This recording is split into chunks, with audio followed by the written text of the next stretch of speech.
տարածքների վերաձևավորման ծրագրի շրջանակներում, ինչպես գիտեք, քաղաքից հեռացվում են կենսունակությունը կորցրած ծեր, հիվանդ, փտած, թեղի տեսակի ծառատեսակները, ինչու թեղի տեսակի ծառատեսակները, որովհետև նրանց կյանքը քաղաքային պայմաններում կարճ է, շուրջ 40-50 տարի, իսկ դրանք տնկվել են անցած դարի 40-ական, 50-ական թվականներին, այսինքն նրանք շուրջ 70 տարեկան են և միգուցե դրանից մի փոքր էլ ավելի։ Քաղաքն ունենալով հզոր մասնագիտական կառույց, իրականացնելով մեծ գիտաժողով մասնագիտական և ունենալով կառույցին կից գիտատեխնիկական խորհուրդ, կատարում է խիստ գրագետ կանաչապատման աշխատանքներ, այդ թվում փողոցների վերաձևավորման աշխատանքներ։ Նախ թեղին ընդհանրապես ժամանակին, որ տնկվել է, հարմար չէ այս շենքին, որովհետև ինքը ճարտարապետական կոթող է, հանրապետության համար առաջին շենքն է, մեր կառավարության շենքն է,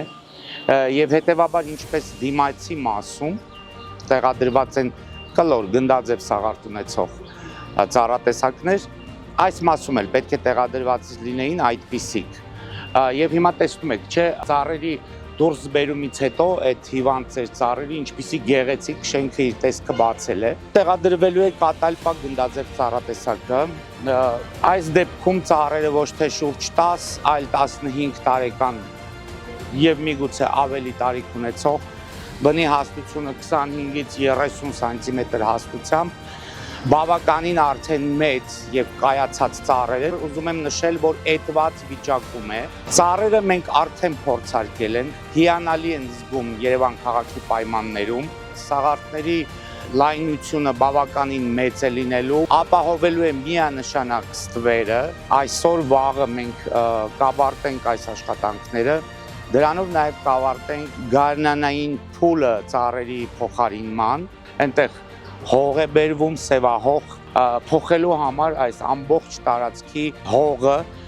որովհետև թեղիները արմատներով դուրս բերելու ժամանակ մենք իհարկե գիտենք, բայց ևս մեկ անգամ տեսնում ենք, թե ինչպիսի վնասատուներ, այսպես ժողովրդական լեզվով ասած, ինչպիսի ворթեր են ամբողջը, ուրեմն այդ հողի մեջ, և այնպիսի վարակներ կան այդ ծառերի հետ հողում այս պահին, որ անհրաժեշտություն է առաջացել, ինչպես բոլոր տեղերում, այստեղ նույնպես հանվելու է 58 կամ 9 ծառ, տնկվելու է 80 ծառ։